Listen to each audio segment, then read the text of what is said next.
Mas Doni kaget. Mobil matic malah amburadul. Jangan pernah sepele pilih bengkel buat mobil matic.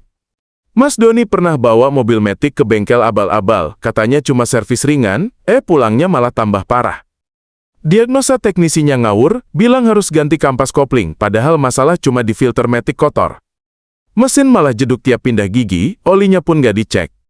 Mas Doni rugi waktu, tenaga dan uang. Waspada, jangan asal percaya bengkel murah meriah. Jadi buat teman-teman yang punya masalah pada mobil matic, boleh langsung saja datang ke Domo Transmisi.